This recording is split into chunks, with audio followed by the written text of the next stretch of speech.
Hi guys! Welcome back to my YouTube channel, and for today's video, this is my second day here in Singapore. So as of now, it's already 9 a.m. na dito, and nagising ko lang kanina and mag-breakfast na rin ako. Ito yung breakfast ko. So nandito ako ngayon sa gilid ng aming hotel kasi maraming kainan dito, buti na lang. So yung mahirapan makaharap ng kainan.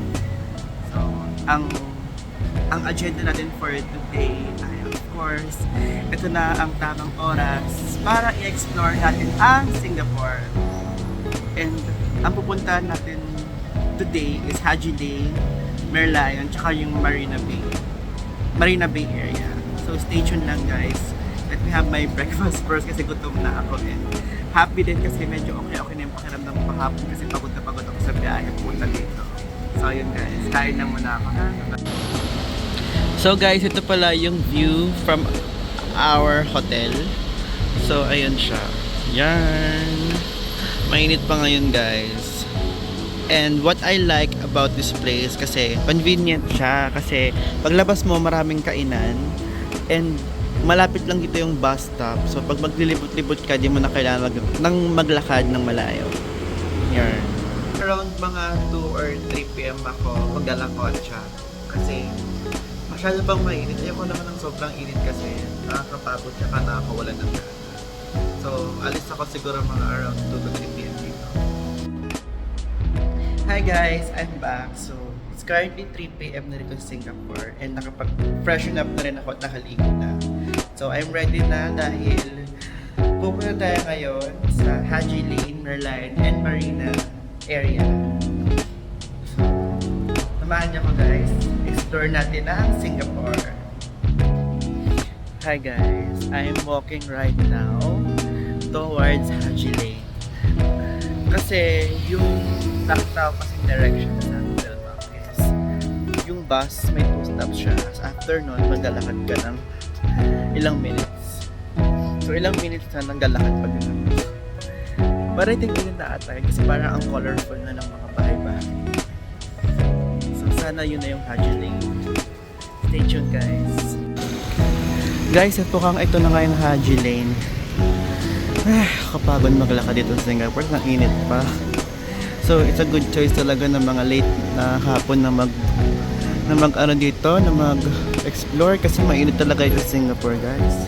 Lalo na mag-summer season na. So ayan, onting lakad pa makakarating na tayo. So guys, mukhang ito na yung Haji Lane. Medyo pagod na ako makalakad. I think ito na yung Haji Lane. Dumaan lang ako dun sa taglit na sa may temple na nakita ko. Yun pala yung parang Sultan Mosque. But now, dito na tayo ngayon sa Haji Lane. Ito na ata yun. So let's explore kung anong pwedeng makita natin dito. So dahil sobrang init ngayon dito sa Singapore at pagod na rin ako sa kakalakad, so I have decided to buy this here in Haji Lane for only $10. Ay charot, hindi yun only, mahal na yun sa atin, pero worth it naman siya. So dito sa Haji Lane guys, ay hindi kayo mamaboard at marami kayong pwedeng gawin. Kasi maraming mga kainan tulad ng mga resto at mga cafe. And aside from that, meron din dito mga stores na pwede nyo pagbilhan. At dahil Eras Tour Week na yun dito sa Singapore, yes, Taylor Swift is everywhere. So guys, meron ditong mga CD na pwede kayo magsuot pa kung ano-ano dyan. And nandyan din si Sabrina Carpenter. Ayan diba guys, sabi ko sa inyo, hindi kayo magugutom dito dahil marami kasing mga kainan dito sa Haji Lane. So ayan guys, meron naman ditong Eras Tour Photo Studio. Ayan, ang cute. So, hi guys. So, I think I have explored Haji Lane enough. So, to give you a summary, ang mga makikita lang naman dito is puro mga kainan, mga photo studio, mga picture-picture, ganun. Mas maraming mga Taylor Swift ngayon dito kasi na it's Eras Tour Week.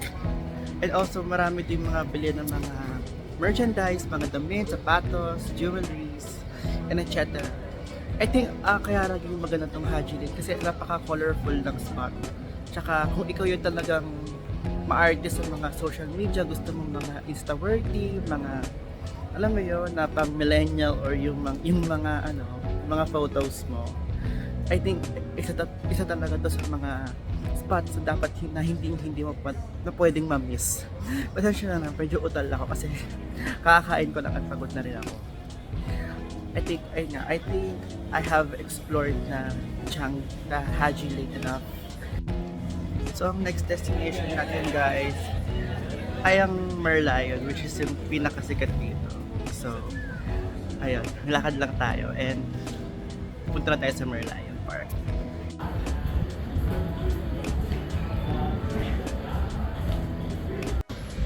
So guys, dito sa Singapore ay Google Map is your best friend.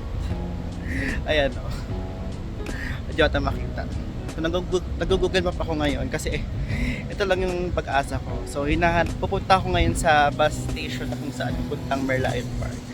And totoo talaga yung sabi nila dito na maraming lakad-lakad talaga dito sa Singapore. So kung ikaw ay madaling mapagod kagaya ko, so be prepared na lang magbaon ng tubig.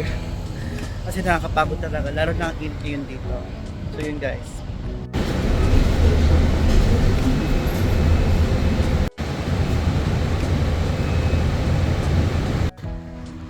Hi guys, so kabababa ako lang ng bus. So as you can see, nakapayang ako kasi init talaga ito ngayon. Ayan. So yung direction na napili ko kasi is pagbaba mo ng bus, meron mga 5 to 10 minutes walk. So from station, tas 5 to 10 minutes walk, makakaparating ka na ng Merlion. So excited kasi finally makikita ko na yung Merlion, di ba? Makikita ko na siya. At makikita nyo rin siya dito sa vlog na to. So, maglalakad muna ako guys ha. Babalikan ko kayo. So ayan na guys, ang Merlion. Ayan na siya. So good timing lang din yung pagpunta natin dito kasi kahit na maraming tao, at least hindi na masyadong maaraw. So yun, makapag-picture tayo. So ito ang situation dito guys pag pupunta kayo sa Singapore. So expect talaga dito sa Merlion ay maraming tao. Ayan, 0.6 natin yung video. Ayan, maraming tao ngayon. So yan.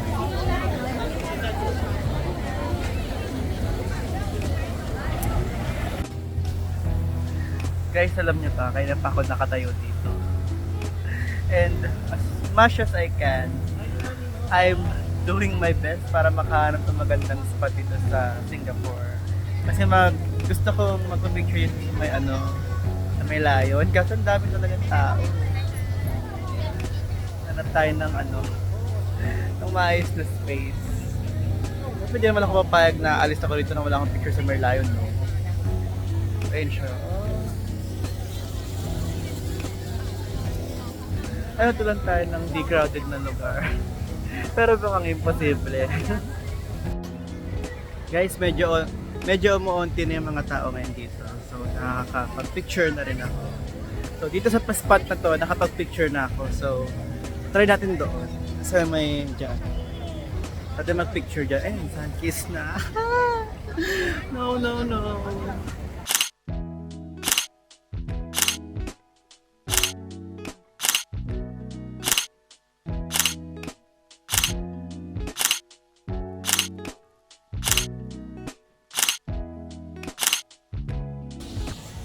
Hi guys! So nag-enjoy naman ako dito sa Merlion Park. So tapos na tayo sa Merlion Park kasi mahaba pa ang araw at marami tayong pupuntahan. So ang next na pupuntahan natin ay ang Gardens by the Bay or yung Marina area. Kasi meron dun parang park, tapos dun din yung Gardens by the Bay. So yun yung next na pupuntahan natin. Pero nangihingal ako. Medyo palubog na yung araw. And ito yung view ang ganda guys.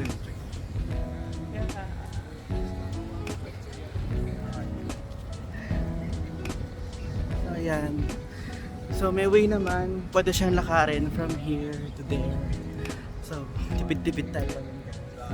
And okay naman maglakad ngayon kasi hindi na ganoon kainit yung araw. Tapos medyo mahangin naman.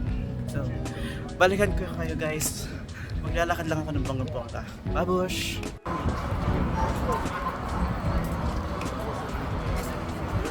So guys, habang mapunta ako ng Marina Bay Sands or yung Gardens by the Bay, napadaan ako ito sa The Shops and na-entice ako ito sa isang Kemi. Free lang daw siya. Eh syempre, Taylor Swift fan tayo, kaya dadaan na rin tayo. Just take the opportunity, di ba? Free lang daw eh. So pakita ko sa inyo kung anong nasa loob.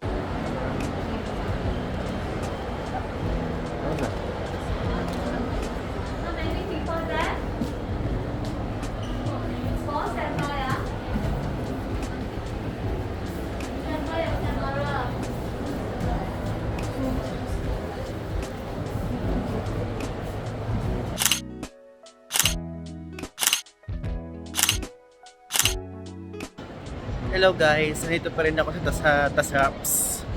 And kaya na pa ako lakad ng lakad. At ito, papunta pa rin ako sa Gardens by the Bay. Ayun, may nakita akong signage, pakita ko sa inyo. Ayun o, sabi dyan, Gardens by the Bay. Ayan. So dyan ako dadaan. Pagod na ako guys. Ayoko lapit yung mukha ko sa camera. Grabe. More lakad sa Singapore.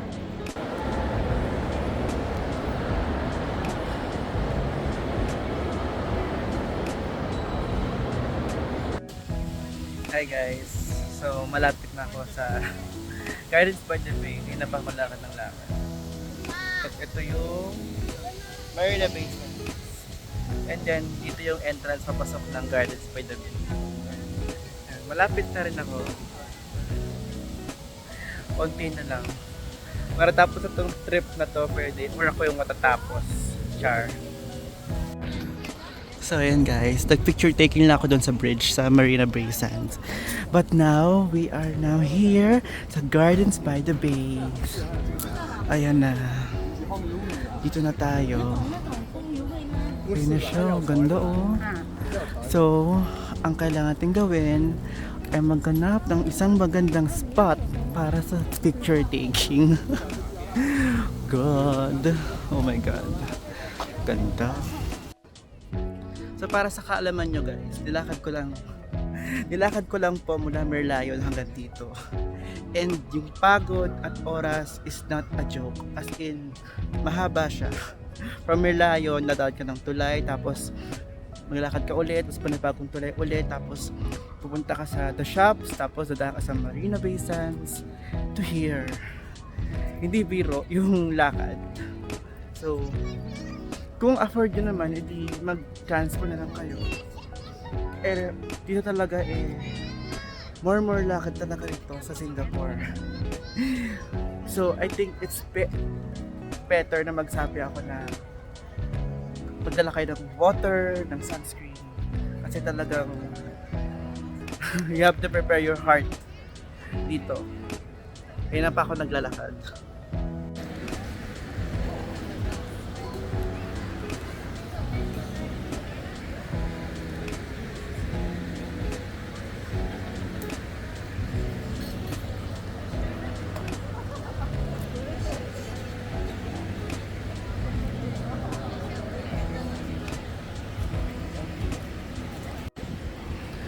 So guys, info pala dito about sa Gardens by the Bay. Dito sa baba, di ba may nakita kayo mga maraming tao. Ito, free lang dito. As in, para makapunta kayo dito, this is for free. Yan, free yan lahat. Free of charge. Pero yung mga nasa taas, itong mga to, nakita niyo yan, di ba?